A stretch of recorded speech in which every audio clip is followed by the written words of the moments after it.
It's 8:27 this morning. I'm delighted to say Graham Hunter is with us. Graham, good morning to you. How are you? Hi, Jack. Graham, thanks. So this game tonight is obviously huge, and it comes against the backdrop of all of the debt crisis that seems to have become very public, and Messi's contract and all of that stuff too. In the meantime, the top 25 young players born in 2001 or after is published, and Barca have two of the top four. And I'm wondering that these stories, there must be somebody at Barcelona going, sell everybody, put the kids in, and let's go. Let's just hit the reset button here somehow. Are these kids the saviour of the club at 19 and 18? That man is Ronald Koeman. If you look what he's been doing, he told Ricky Puig, who's not on your list, to find a club at the beginning of the season because he wasn't going to play. Told him that again in January. Now he's playing really well.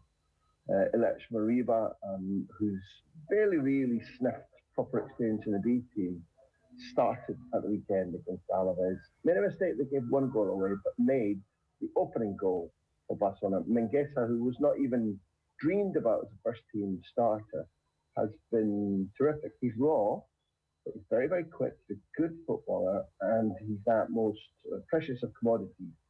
And an outright right back who can play like a wing back, not a converted winger, not somebody who doesn't know how to defend.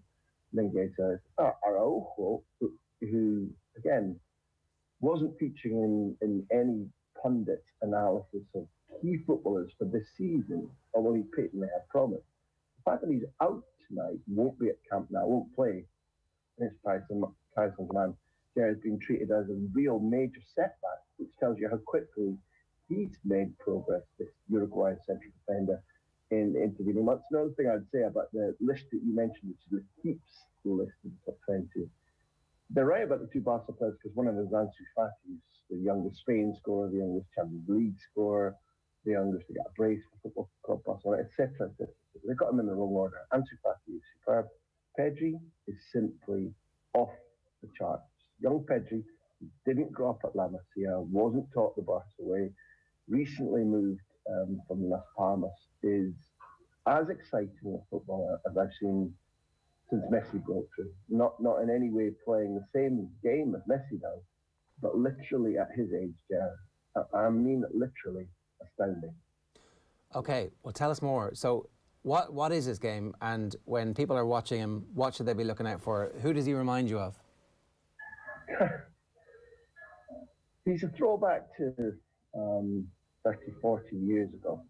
Because if he wasn't legally obliged by FIFA to have shin pads on, he'd have his socks rolled down at his ankles. The shirt and the shorts seem too baggy for him. And the other thing that seems to happen is that he's got about 6 or 7 seconds more in the ball than anybody else. At 18, just turned 18 in late November, he's on the same wavelength as Messi. He thinks 6, 7, 8 beats ahead of all the other players. He'll complete 3 actions, 3 touches on the ball in the speeds that most players take to decide to have one touch. His opening up of space, his ability to receive under pressure, his ability to get out of trouble if he's put in trouble. Even though he's spindly and looks like he's a kid on rationing, a kid of the 40s in Britain, he's tenacious, ferocious in trying to win the ball back. He very rarely gives it away, and he's just simply a footballer who does so many things that while you're watching, you're thinking that's exactly the right thing to do. To do it that repetitively, 60, 70 times in a match, aged 18, and for Messi to be enthralled to him, it should be the other way around, yeah. Messi won't stay at Barcelona simply because of Pedri, but if Messi stays at Football Barcelona, if he doesn't, this threatens potentially to be his last Champions League match at Camp Nou, an empty Camp Nou. Part of the reason, part of his revitalisation will be to do with Pedri. He simply adores this kid. And I have to say, if I hadn't shown it already, so do I. Well, okay, that's coming through loud and clear. We're just having a little bit of trouble with the audio on that, Graham, so we'll come back to you in 1 second. In the meantime, Owen, that's obviously one of the fixtures tonight. The other fixture is Liverpool, which obviously they have the benefit of it not actually being a proper away game. Obviously, it's not at Anfield, but it's it's at a neutral venue. And a lot of talk yesterday from Klopp. Do you think Liverpool are going to go through on these two legs, or are you one of those people who are sensing the end of the season for them? No, I think they're going to go through. I think they actually played well against Leicester on Saturday, and that's kind of been missed, I think, in the spectacular comeback win by Leicester. That Liverpool were actually quite good for a lot of the game. Like, the narrative in this is going to be Nagelsmann against Jurgen Klopp, the gegenpress duo coming together. Who can gegenpress hardest? Whoever will be able to do that is probably going to win tonight. But God, it's exciting listening to Graham talk about Pedri there and getting the opportunity to watch him over the next couple of legs. It's just brilliant. And it's one of those things that surely gives Barcelona fans just a little glimmer of hope in what has been a very grim 12 months or so. Well, it's the only hope they have. I think that's the point about the finances are so dire, and we'll tease this out with Graham in a moment. The finances are so dire that most clubs around the world with the financial situation that Barcelona find themselves in would be facing, the outcomes are not good. They're everything from going bust to being relegated perhaps to financial fair play implications, all that kind of stuff. Because you actually have superstar kids, there's a possibility you might just be able to get away with it. You might just be able to get out the other side with everything intact. You might still be able to be competitive because the youth system has given you these, and maybe that will prevent them from having a long period of dark ages at Barcelona. And we'll get back to Graham, I think. Graham's with us there. Yeah, Graham. So I don't know if you heard any of that. So I guess my point about the money is that it has been so badly mismanaged that you look at AC Milan, you look at the period it's taken them to get back to the top. You look at even Inter have had been away from the top table for a long period of time. Is there a possibility that the finances are so bad that it's these kids or nothing for Barcelona for the next half decade? It'll be hard to retain Messi, let alone sign new footballers. The financial crisis is absolutely atrocious. None of us know accurately. You can make predictive models, but how difficult it's going to remain based upon when fans are allowed to come in, when fans are allowed to go around the museum at Camp Nou, which yields them 26 million a year. There are so many imponderables that the best thing, I think, the best model to look forward to is that Barcelona will have to reschedule lots of their debt, both short and mid-term. But look, this isn't a financial analysis program. Your point about, you used the phrase dark ages. I think financially that's entirely feasible. There are presidential elections. If the voters get it wrong, there's one of the three candidates standing who's atrocious and mustn't be allowed in, would make things worse.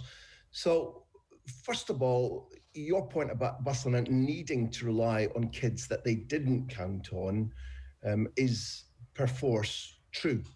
The thing that's really interesting is that if you go back to when I think Europe began to pay attention properly to Barcelona for the first time since Ronaldinho was in his pomp, that was in 2009 when Guardiola was changing things. He rescued Busquets and Pedro, both of whom became World Cup winners, both of them within about a year of being started by Barcelona's first team under Pep Guardiola, started a World Cup final, both of them. Each of them were being released. Each of them was being chased out of the club because the people who are called assessors at their various age group level thought, well, they've done okay so far, but they're not for us. That's Busquets and Pedro. And Guardiola went, no. So this idea about beauty being in the eye of the beholder in football is true. You can build up certain skill sets and understandings of how a club wants a game to be played, but it takes the brave person to say, they've got the special thing, and lots of people don't see it. And therefore, I'm casting forward from the Busquets and Pedro example to people like Araujo and Mingueza and Elias Moriba, and there are others coming through who have got possibilities. But the most pungent case, if I can use that word, is Ricky Puig. Ricky Puig looks like he's still about 16. He's effervescent. He's a little bit, people misjudge him because he's so full of beans in life that there are a lot of people around the club that mistaken that for ego or for self-regard, when in fact all he wants to do is play. Physically, he's got some problems, but he needs some gym work to be able to be elite. But his movement of the ball, his first time passing, the percentage of the times he receives the ball and shifts it into space or to a player's feet and the way in which Barcelona's play accelerates when he's on the ball means that he's now amongst this clutch of 5 or 6 that I've mentioned, which include 2 exceptional footballers in Ansu and Pedri, meaning that Barcelona don't simply have the ability to look and say, well, we might not need to spend. Suddenly they've got 6 or 7 players who can make them competitive too, Ger, and that's the key thing, because it looked as if the dark ages would mean that you referred to would mean that they wouldn't be able to be properly competitive domestically or in Europe for a significant amount of time.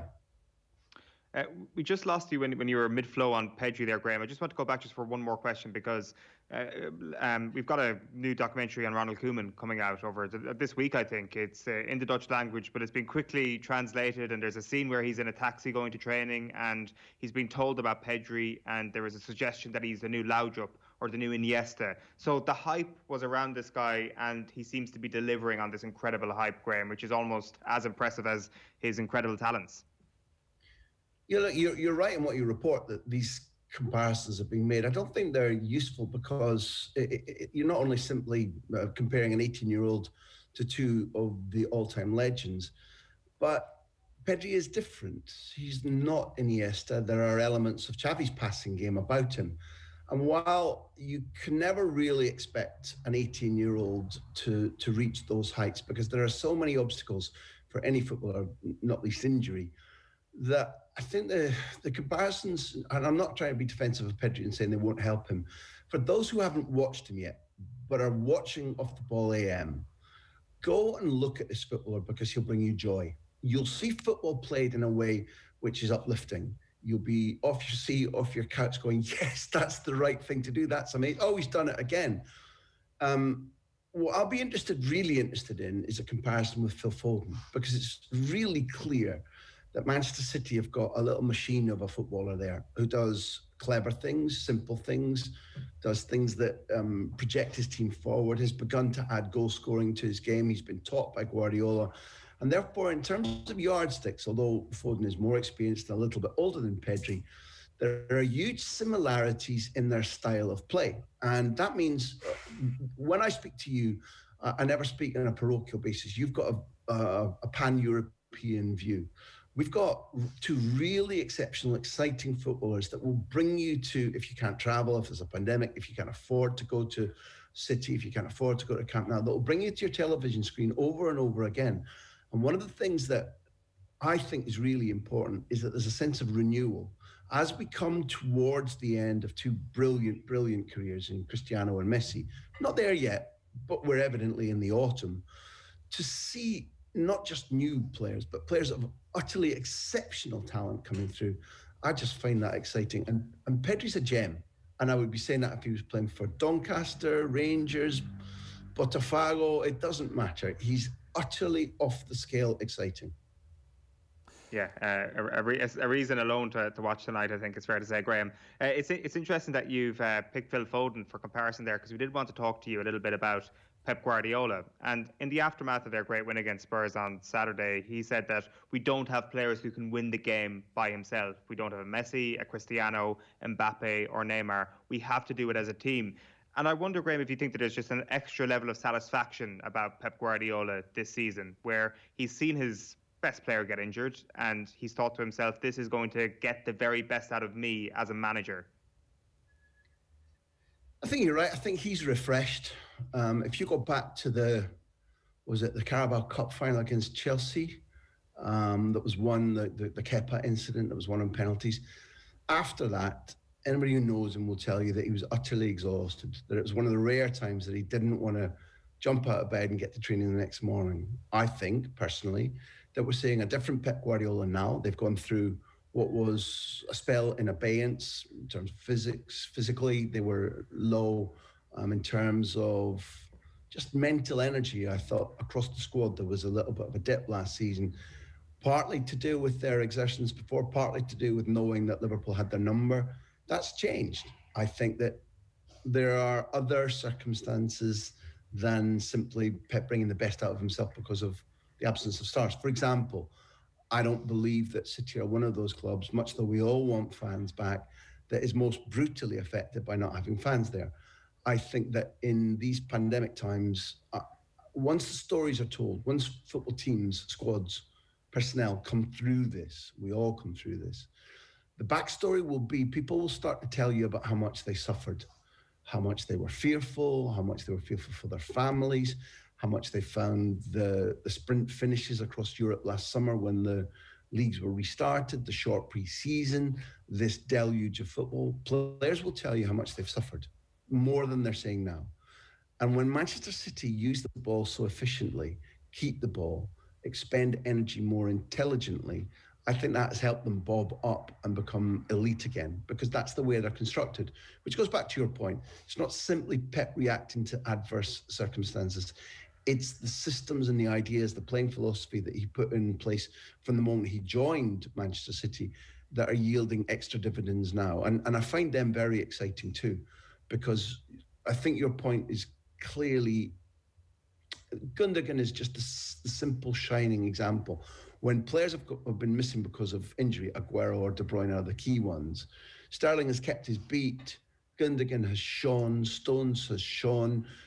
Players have responded, and I think it isn't simply Pep. I think that around the elite footballers who've been absent for one reason or another, Manchester City's players have begun to enjoy themselves again. I think that's a key word. I mean, it's evident from the way that they're playing as well. Like, it's funny how that's a reflection, and it is reflected in the. And I often wonder which comes first. You know, like when they were being beaten by Leicester, they didn't look like they were enjoying themselves, but they turned that around pretty quickly. So obviously the underlying conditions at training must have been pretty good, and I guess that comes from having a manager who is cresting back to the peak of his powers again.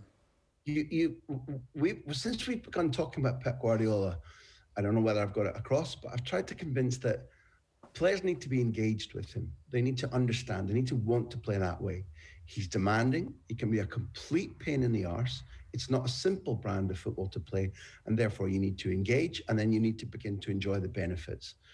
Those conditions ebb and flow. There were points at which he was under a deluge of criticism at Bayern Munich by people who didn't fancy it anymore. In his final season at Football Club Barcelona, his primary lieutenants were getting rollickings from him. He was falling out with Dani Alves. He gave stick to Puyol and to Piqué, and really kind of the squad and the manager lost their way. That will happen. I think there were elements of that last season, and it's temporary burnout. And therefore, what I fully believe we're seeing is a happier, more engaged, more committed, since the new contract got out of the way, Pep Guardiola, and his pupils singing again. The orchestra's in tune, and you can see that they're enjoying it on match days. We don't get access to his training ground, but there is absolutely irrefutable evidence that if any Pep Guardiola team is playing as harmoniously as City are right now, as flawlessly, as remorselessly, that doesn't come because big match temperament. It comes because things are right on the training ground.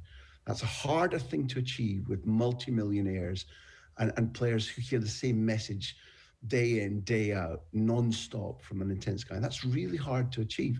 And therefore, kudos to Guardiola. And it makes them, in my view, for the first time, given how weakly they went out against Lyon, I think for the first time, they can be proper candidates to win the Champions League. That was the kind of other aspect of all this, Owen, I guess, that you want to talk about.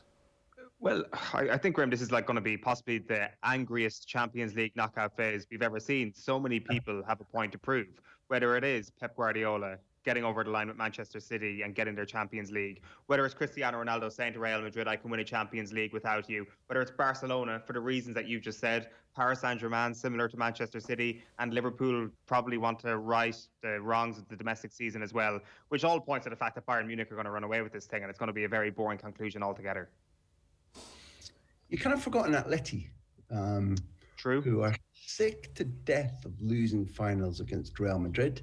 If you ask Cholo Simeone right now what happens when he hears the Champions League music, match in, match out, he says, I feel pain.